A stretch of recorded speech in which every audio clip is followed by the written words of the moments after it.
Hello everyone, my name is Kamar Owens, and if I were to ask you to name me an African queen, you'll probably say Cleopatra. While she deserves all the shine that she gets, I want to bring your attention to Amanitore.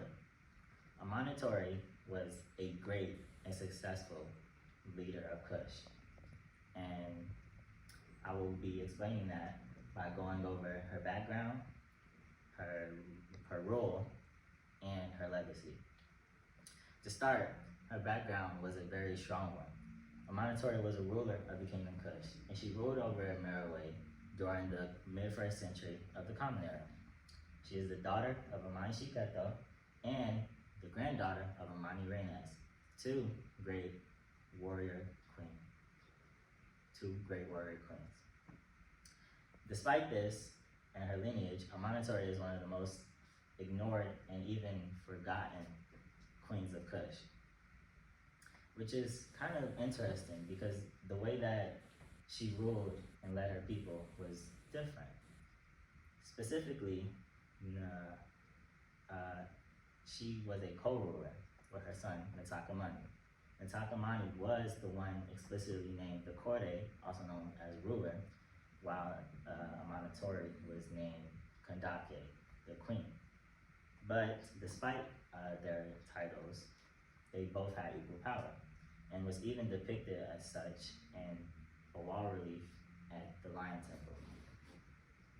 Now, Amanitore was also unique in the way that she chose her successor.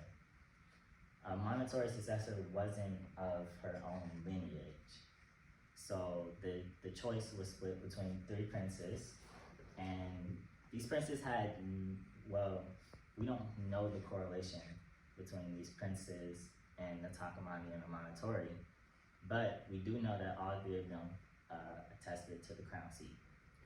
Ultimately, the decision came down to Shorkaror, as he was the only one to outlive both Ntakamani and Amanitore. Next, I would like to say that Amanitore's accomplishments weren't small by any means. One big showcase of this is that Amanitore is thought to be mentioned in Acts 8:27. The scripture states, "So he got up and went. Now there was an Ethiopian eunuch, a court official of the Candace, queen of the Ethiopians, in charge of her entire treasury. He had come to Jerusalem to worship." Now this is important because Candace is the Latinese word for Kandake, which was a title that was given to Kushite queens. Now the reason it is thought for Amanitore to be mentioned is because the time period in which this scripture is based off of, which is the mid-1st century, where Amanitore ruled. Now, some bigger accomplishments and more personal ones is that Amanitore had a reign that was considered prosperous, one of the most prosperous of the Meroitic period. And she even had constructed reservoirs to have a controlled water supply. Also, Amanitore was considered one of the last great Kush builders. And this is because she not only helped rebuild led the construction of 2 destroyed temples, one being the Amun Temple at Meroe, but she also constructed 2 new temples, which one of them being the Amun Temple at Amara. Now, Amanitore sadly passed in her 50s in 20 Common Era, where she was buried in her own temple at Meroe, which, fun fact, was a pyramid, but not in a mathematical sense.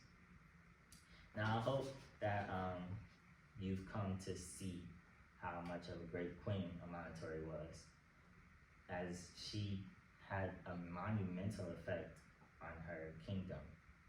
She proved her worth through her lineage, through her recognition and the historical figures that she left behind for her people. Now, Amanitore isn't widely known, but she was a great queen in every sense of the meaning. So I hope that I've shed some light onto what amazing person Amanitore was and the legacy that she left to the kingdom of Kush. Thank you.